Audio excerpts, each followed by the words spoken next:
we have one of our favorite pastor friends here. Tony Evans is the pastor of Oak Cliff Bible Fellowship. He is the founder of Urban Alternative, which is a ministry that connects churches with schools. One of the things it does, but the church being involved in the community. I was actually at his church when President Bush was president and said, this is the model for faith-based ministries that need to be done all over America. You've probably listened to him on the radio. If you haven't, you want to start doing that. I can guarantee you that. So will you give a warm welcome to Dr. Tony Evans?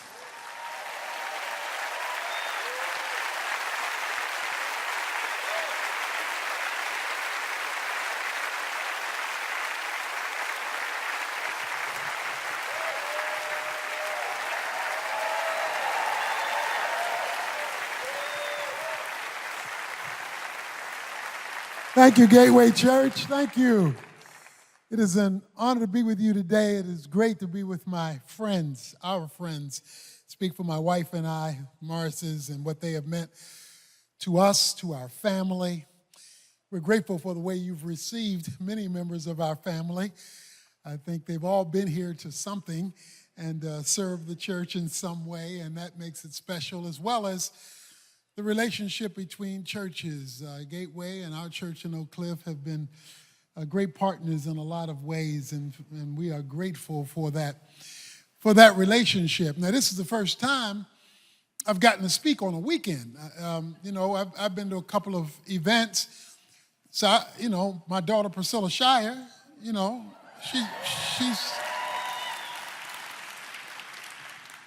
she's been here on the weekend. My son Anthony Jr., he's sung here on the weekend,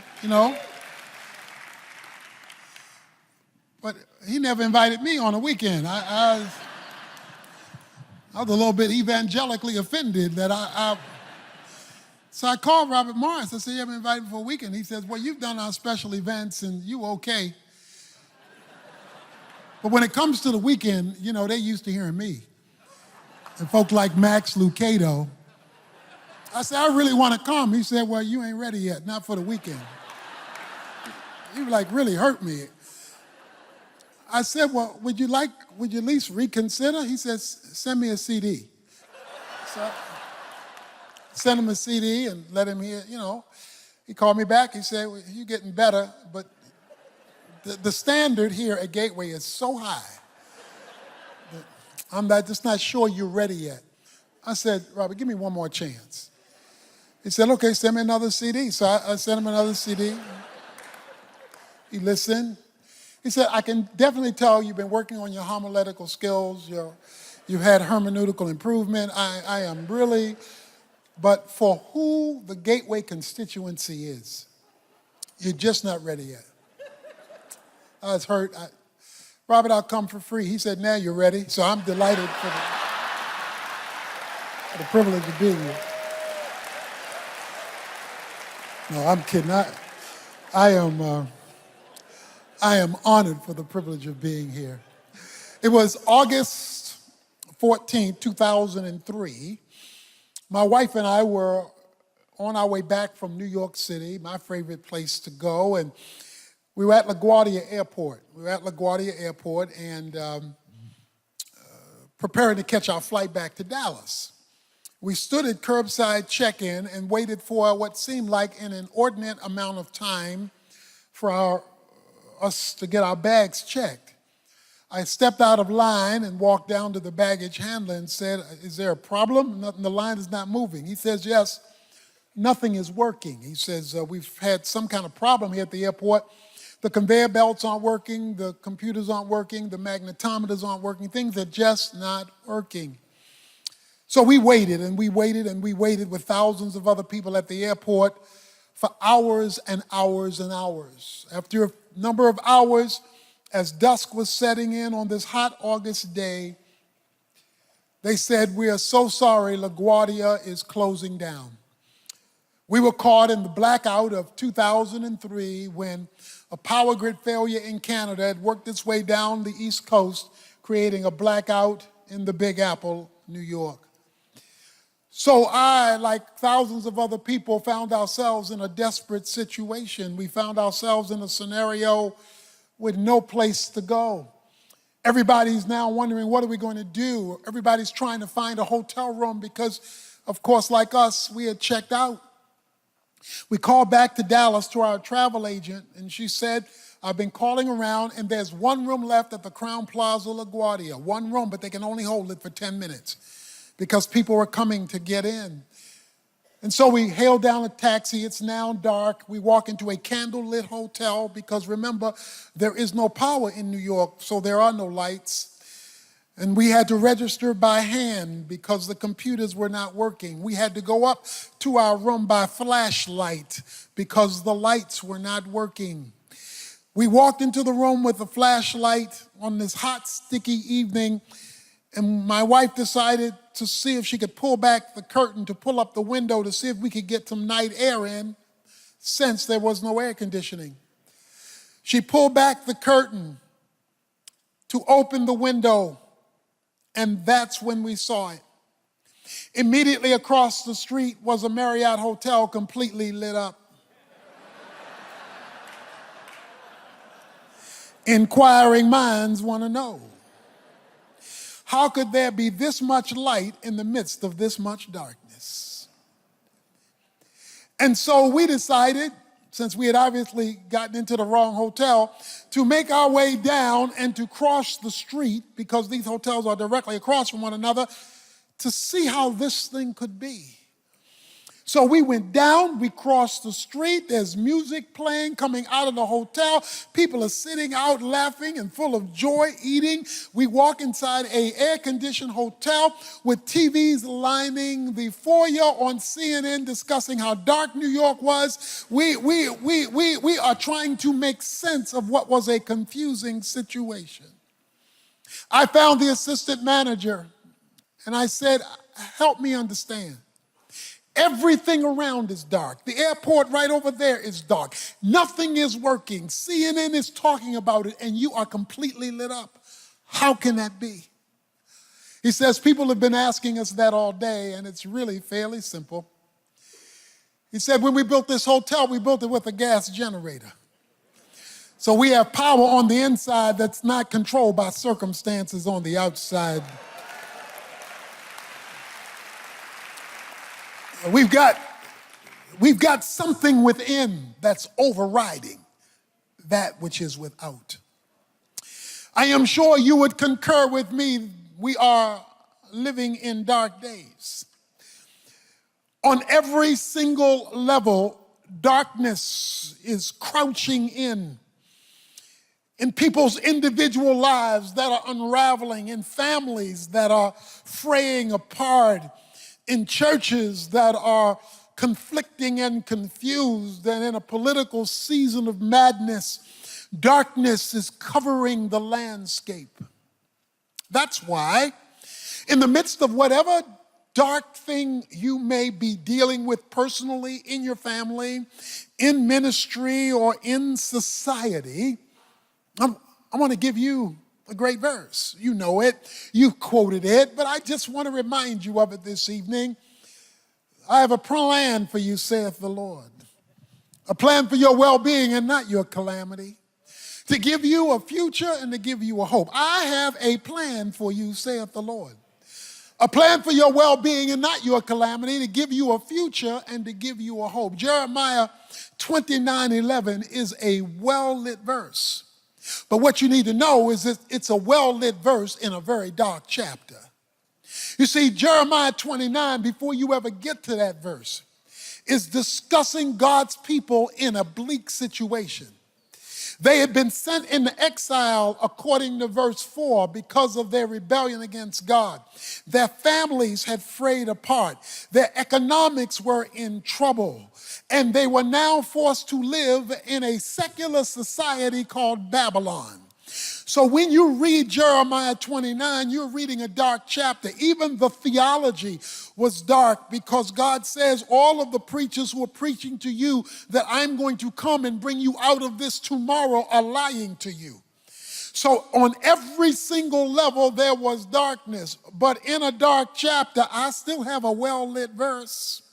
I have a plan for you, saith the Lord, a plan for your well-being and not your calamity, to give you a future and to give you a hope. So, if you happen to be here and this happens to be a dark chapter in any aspect of your life, whether personal or family or career or financial or political, if you happen to be in a dark chapter, because if you're not in one now, it means you've just come out of one or you're headed toward one, because life has its dark chapters.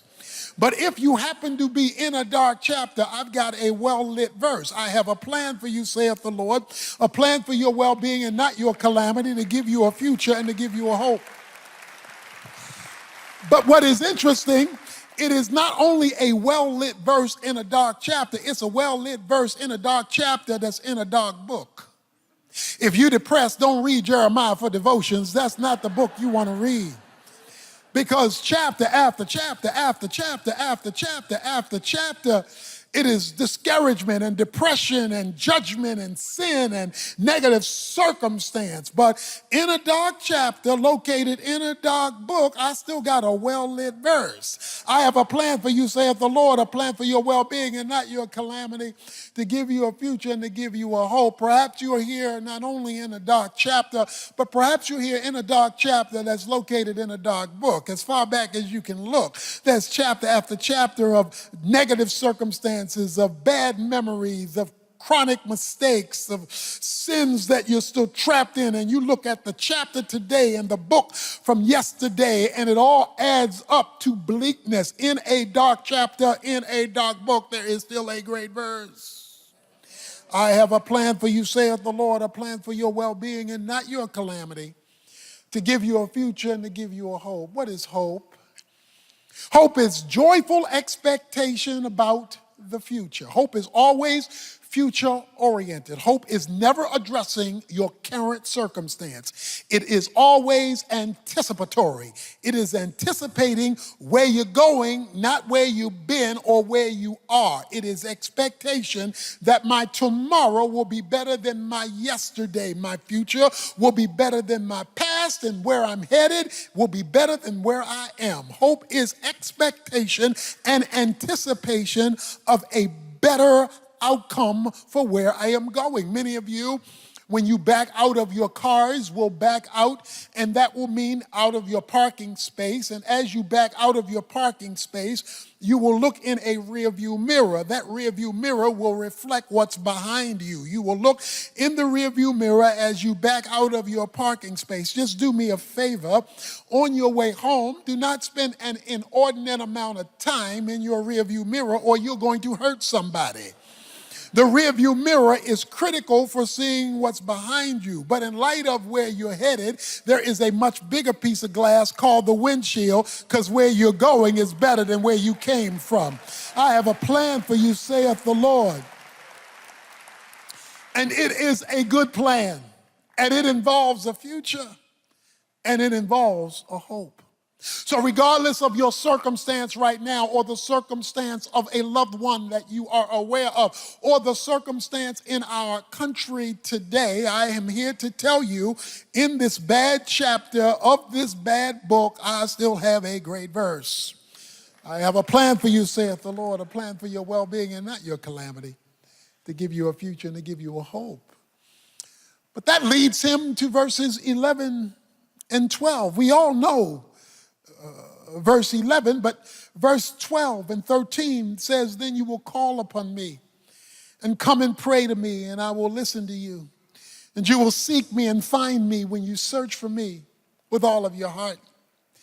He says, throughout the whole chapter and throughout the whole book, I know it's bad. He says, but even though it's bad, I have a plan. But before you realize the plan that I have for you, you got to come to me. You have to come to the planner in order to get the plan for the problem and predicament you find yourself in. I want to drive you to me. You must seek me. You must search for me. You must pursue me until you locate me, and you must do it with all your heart. This cannot be a casual effort. I want to know that you are serious about my person before I'm willing to share with you my plan. You see, what a lot of people want is the plan of God without the person of God. And God is saying, I will not give you my plan unless you get connected to my person, because the two are intricately and intimately attached. And so you must seek me and you must search for me, and until you do that with all of your heart, there can be no compromise, there can be no mixture, there can be no... See, one of the problems today is we have part-time Christians who want a full-time God. We have people who want to placate God, maybe go to church, maybe sing hymns, but who do not want to be ruled by the King of Kings and Lord of Lords, but they want the full-time attention. He says, no, it must be with all of your heart. And so he put them in a situation in a pagan culture with a pagan government under a pagan rule where they were under pagan pressure to get their undivided attention. When I saw my wife at 18, we've been married 46 years now, and when I met her at 18, this pretty girl, I mean, she caught my undivided attention. The problem was she was not responding at the rate to which I was accustomed. I mean, girlfriend was moving a little slow, so I had to help her sister out. So I'm from Baltimore, and there was an amusement park in Baltimore called the Gwen Oaks Amusement Park, and they had a ride called the Wild Mouse. And this was a roller coaster for two. We did all the roller coaster dips, but it would shoot like it was going to jump off the track and turn real quick. I said, give me 2 tickets. I got 2 tickets to the Wild Mouse. The wilder the ride got, the closer she got. By the time the ride was over, you thought only one person got on it. Why did I buy those 2 tickets? Simple. I had a plan for her, and it was a good plan. It involved a future and a hope.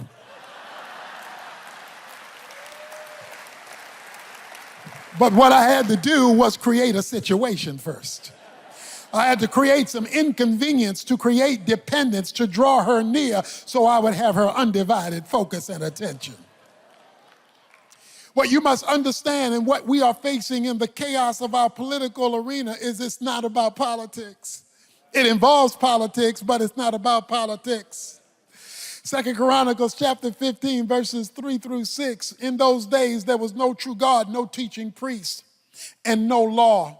It says there was no peace to him who went in or to him who came out. It says that city rose up against city and nation rose up against nation. And then verse 6 says, for God troubled them with every kind of distress. So you've got personal chaos, family chaos, you've got cultural chaos, urban chaos, and international chaos. You got all this chaos in society, and it says God troubled with them with every kind of distress. Ladies and gentlemen, if God is your problem, only God is your solution. If God is your problem, it does not matter who you elect. If God is your problem, looking for Air Force One to land the solution is a waste of time. What America is right now experiencing is what I call the passive wrath of God. In the Old Testament, there was the active wrath of God, fire and brimstone falling from heaven, the ground opening up, a flood. But today, because the death of Christ changed how God could relate to the world, we're experiencing the passive wrath of God, defined in Romans chapter 1, verses 18 to the end of the chapter. He says in verse 24, 26, and 28, and God turned them over, and God turned them over, and God turned them over, which simply means God abandoned them to experience life without him. So as we have removed God from the culture, nature hating a vacuum like it does, it is being now filled with all manner of evil. The removal of God automatically means the devolution of society. And as long as God is on the periphery, you cannot solve it by politics when he is the one creating the problem. For God troubled them with every kind of distress. But that's why I love 2 Chronicles chapter 15, verse 4, because it says, in their distress, when it got so bad they couldn't take it anymore, when it got so deep they couldn't handle it anymore, in their distress they cried out to the Lord, and it says he let them find him. What God is trying to do in our culture, in our personal lives, in our families, in our churches, and most certainly in our society, is to break us of our independence to the point where we become desperate enough for him that we give full attention to him so that we can get a response from him. He says in Jeremiah 29, if you seek me and if you search for me and if you pursue me, I am going to let you find me if you do it with all of your heart. What is desperately in need today is the return of God's presence in our midst. And God always starts with his people. God never skips the church house to fix the White House. He always starts with the condition of his people. Ephesians 3:10 says God checks with the church before he addresses the principalities and the powers. Because if he can't get our attention, what makes you think he can get their attention? And so what God is after is what he was after in Israel. He says, I have a plan for you. And I have a good plan for you. It is a workable plan. It is an achievable plan. It is a revival plan, if you will. But you will never see the planning until you return to the planner. God can no longer be an addendum to our lives.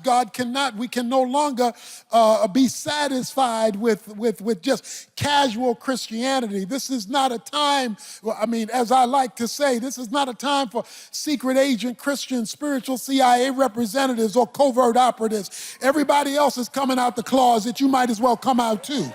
This is a time. This is a time.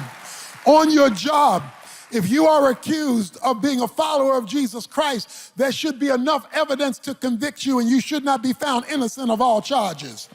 It should be absolutely clear that you are a God chaser, that you are running after God, and you are loyal to the lordship of Jesus Christ, and you are going to make it clear, appropriate, but clear that this is where you stand, because everything God does from heaven to history comes through Jesus Christ. For Jesus Christ is the God-man who touches heaven, whose feet is firmly planted on earth, and through the context of his body, that determines what he does in the culture. So while we're waiting on November 8th to see what happens up there, we better start worrying what God is doing from here, because that will determine what happens or does not happen in Washington, D.C.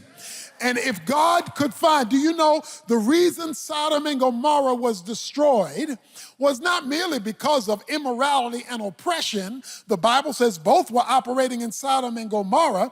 He says the additional reason Sodom and Gomorrah was destroyed was Abraham couldn't find 10. He came up with a deal with God. He said, God, if I can find 50 folk who are going to follow you, will you save Sodom and Gomorrah, Dallas, Fort Worth, for the sake of the 50 righteous? God says, if you find me 50 righteous, I will save the culture for the sake of the 50. Well, he said, I couldn't find 50. What about 40? God says, same deal. He couldn't find 40. What about 30? Couldn't find them. What about 20? Couldn't find them. What about 10? He said, okay, if you find 10 folk who are going to do it my way, I will save the culture for the 10 righteous people. So why was Sodom and Gomorrah destroyed? It was destroyed not only because sinners were sinning, it was destroyed because the righteous couldn't be located. And it is the presence or absence of the righteous that determines what God will do in the culture. Now, he did have a great guy there. His name was Lot. But Lot suffered from the American disease of personal peace and affluence. See, he was only worried about himself and his economic progress. He didn't win his own sons-in-laws because they didn't believe him. His wife and daughter, they left with him, but on their way out of town, his wife remembered Neiman Marcus and Saks and North Park, and she looked back and became a pillar of salt. Two daughters had an incestuous relationship with her father. If this man would have just won his own family, that would have made 6. If each one of them would have won 1, that would have made 12. Abraham would have found 10. Sodom and Gomorrah would still be on the map. You see, when God's people can't be located, the culture is in trouble. And so we are now faced with a calamitous situation in our nation. Now, if Jesus is coming back, you don't have to worry about any of this if he's coming back tomorrow. But if he's not coming back for another 100 or 200 years, you better worry about all of this, because this is your children, your grandchildren, your great-grandchildren. If they're going to grow up in some kind of world, it will be either one influenced by the righteous or it'll be one taken over by the enemy, and God will decide that based on us. And when he makes the decision, because he's got our undivided attention, when there are full-time Christians and not part-time saints, when there are people who have made their point of reference God's point of view on any and every subject matter, when that becomes their cry toward heaven, he says, then they will hear from me. Let me say a word about prayer. You know, I had a brand new book come out called Kingdom Prayer. Kingdom Prayer is like having direct TV. When you have direct TV, you got a satellite up there, and that satellite is responsible for delivering programming. But in your house, you got a receiver. That receiver is designed to receive programming sent from the satellite through the receiver to your television screen. Your television screen gives you a picture of what the receiver has pulled down based on a satellite that you can't see. Now, when you pull down a picture or an event on one of those many, many stations, you are not creating anything up there. All you're doing is grabbing what has already been pre-programmed up there, drawing it down to where you are.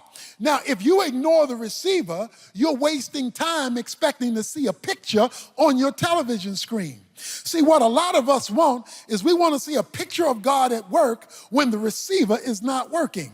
You see, God will only let you see what he's up to if you're in a position to receive it. What you receive, you don't create. God has already, in his providential sovereignty, determined the programming that will be available to you, your family, your church, and this nation. You don't create programming through prayer.